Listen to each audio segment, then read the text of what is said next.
Produto Interno Bruto, índice que representa a soma de todos os bens e serviços produzidos no país, encerrou o terceiro trimestre de 2023 com estabilidade, um avanço de 0,1%. As informações foram divulgadas na manhã desta terça-feira pelo Instituto Brasileiro de Geografia e Estatística, o IBGE. O número representa o terceiro resultado positivo consecutivo do indicador. Isso após um primeiro semestre com resultados acima do esperado pelo mercado financeiro e uma alta de 1% no segundo trimestre deste ano. Em valores, o PIB no terceiro trimestre de 2023 totalizou 2,741 bilhões de reais. Na comparação com o mesmo período do ano passado, o indicador apresentou um crescimento de 2% e no acumulado do ano o aumento foi de 3,2% em relação ao igual período de 2022. Das 7 atividades analisadas, as exportações registraram a maior variação positiva, com 3% de alta. Outro destaque fica por conta do consumo das famílias, que também contribuiu para a manutenção do índice, encerrando o terceiro trimestre com um avanço de 1,1%. Já o setor agropecuário registrou recuo de 3,3%. A queda vem após 5 trimestres com taxas positivas.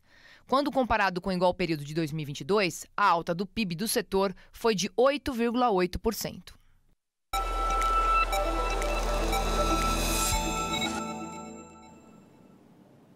E quem nos ajuda a entender quais foram os motivos que impactaram os números do PIB é o economista Silas César e o nosso comentarista Miguel Daúde. Boa tarde, Silas, bem-vindo. Boa tarde, Priscila, boa tarde, Daúde, boa tarde a quem nos vê e quem nos ouve. E boa tarde também, Daúde. Boa tarde, Priscila, boa tarde a todos. Silas, é um prazer estar aqui para comentarmos esse assunto muito importante para o nosso país. Ô Silas, vou começar contigo, porque na sua avaliação, você acha que esse resultado de estabilidade, ele era esperado? O mercado esperava ali uma queda de 0,2% na média e o PIB cresceu 0,1%. O que puxou para cima, na sua opinião? Olha, eu acho que o resultado era mais ou menos esperado. Havia uma tendência de que o primeiro semestre seria melhor que o segundo semestre, e com uma retomadazinha no final, com as coisas que acontecem no final do ano, Natal, Black Friday, etc. Então, a gente teve um dado negativo do IBC em novembro, isso gerou um pouco de preocupação, mas o ano parece que vai fechar dentro de um resultado positivo, se a gente comparar com o resto, com os últimos anos, né? Então, não é um dado ruim, não. E o que parece ancorar essa expectativa, esse movimento, é o setor de serviços e uma certa estabilidade no mercado de trabalho, né? Então, um ou outro setor tem perdido um pouco de renda, mas parece que essas rendas estão sendo compensadas. Então, o mercado de trabalho está se mantendo, e isso mantém o consumo, e o consumo acaba ativando o setor de serviços, e que traz esse resultado, né? Eu diria que o principal setor envolvido aí é o setor de serviços.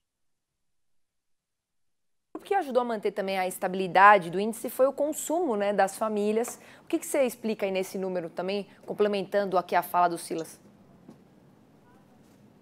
Bom, Priscila, você estava me perguntando, eu não ouvi. Eu repito. Eu repito para você, a gente estava falando aqui da fala do Silas também e colocando que o grupo que também ajudou a manter a estabilidade do índice foi o consumo ali das famílias. E aí eu queria que você explicasse um pouco mais aqui esse resultado. Olha, Priscila, rapidamente, eu acho que é importante nós explicarmos que o PIB apurado e levantado pelo IBGE, ele tem o lado da oferta, né, que o agronegócio, indústria e serviços, são aquilo que oferta. E tem o lado da demanda, que é os serviços, né? Serviços também, o investimento, o consumo das famílias e consumo do governo. Então, neste caso, o consumo das famílias ele foi importante, né, para o PIB não ser negativo, uma vez que nós tivemos ali o auxílio o Bolsa Família, que deu um gás bastante razoável, né? E o desenrola. Isso aumentou o consumo e o consumo fez com que o PIB ficasse aí bem próximo da estabilidade, uma vez que o agronegócio, neste momento, nesse trimestre, ele caiu 3,3% em decorrência da sazonalidade. A safra ela tem períodos, né, como todos sabem, e esse foi um período em que a safra não teve influência no PIB brasileiro, Priscila. Ô Silas, e além da sazonalidade que o Daúde está falando, o que você acha que influenciou também a mais nessa queda que a gente teve da agropecuária? Olha, os números eles estão apontando uma redução de 33% em relação ao período anterior. Acho que o Daúde conseguiu explicar isso bem. Na verdade, a gente teve uma redução em comparação com o inverno. Historicamente, no inverno, a gente produz menos em termos agropecuários.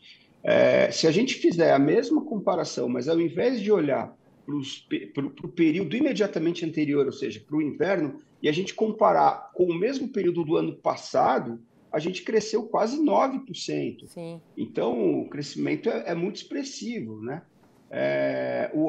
Como eu estava dizendo agora há pouco, esses últimos dados, esses últimos números, eles são um pouco menos empolgantes do que eram no começo do ano.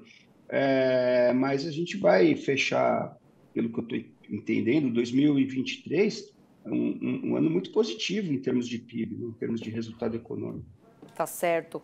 E, Daúde, se não fosse agropecuária, nosso PIB em 2023, você acha que ele seria negativo? E já é possível para a gente também poder fazer aqui uma avaliação, na sua opinião, de como é que foi o desenvolvimento econômico esse ano? Não tenha dúvida, Priscila, que fosse agropecuário, o nosso PIB neste ano de 2023 seria muito negativo, né? Como o Silas colocou. Você pega, por exemplo, né, o agro em 12 meses, em 12 meses, estou olhando aqui, acumulado, ele cresceu 14%, 14,4%. Né?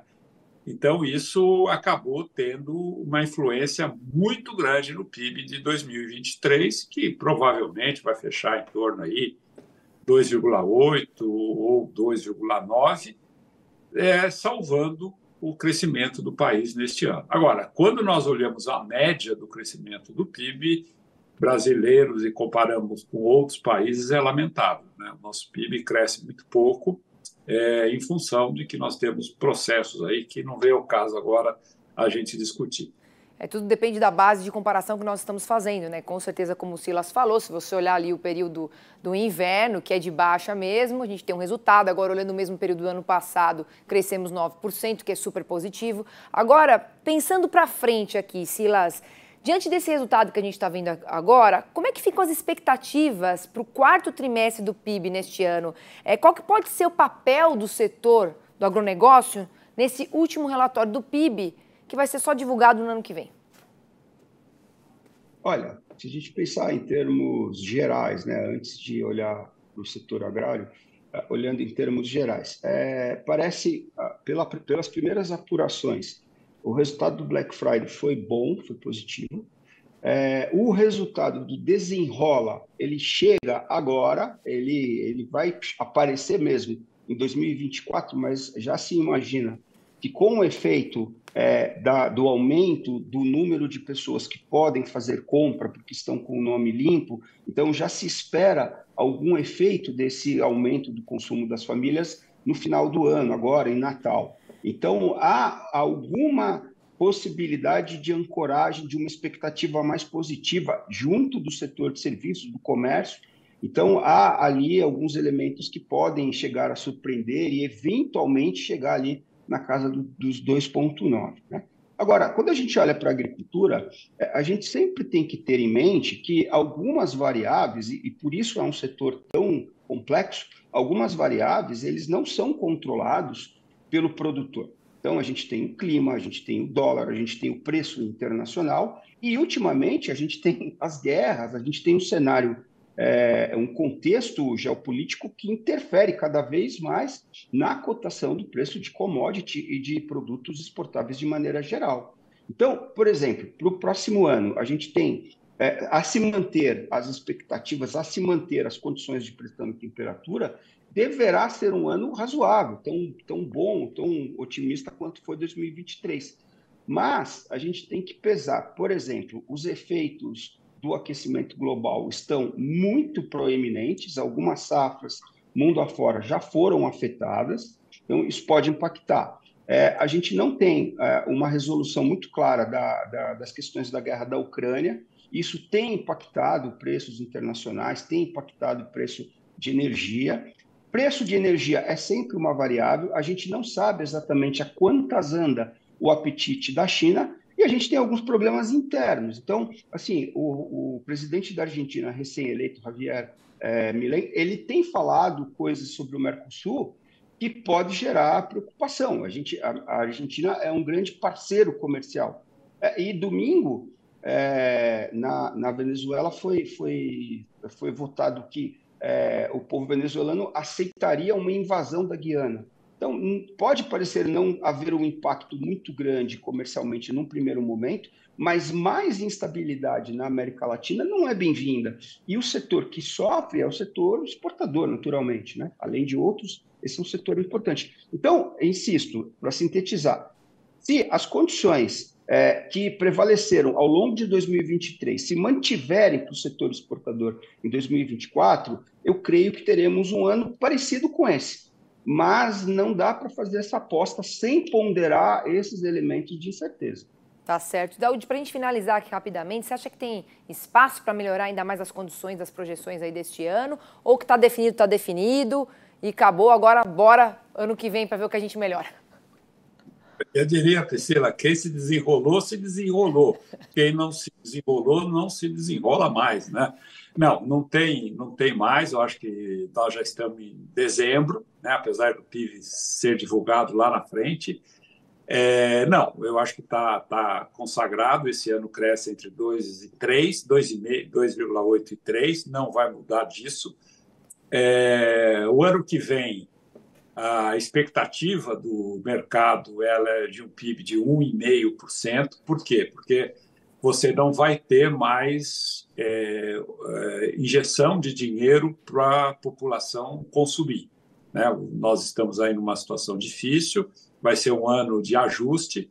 Então, portanto, na medida em que essas variáveis que o senhor colocou forem acontecendo, evidentemente você vai reavaliando. Mas eu não acredito que vá crescer mais que 1,5%, 1,6% o ano que vem o PIB brasileiro. Tá certo, Daúde, obrigada, né? Então, bora apostar aí nas exportações para 2024. Daqui a pouquinho tem um boletim AgroExport, a gente vai falar mais sobre isso. Obrigada pela sua participação, Daúde, e também obrigada, Silas, e uma boa tarde. Eu que agradeço. Obrigado a todos. Boa tarde.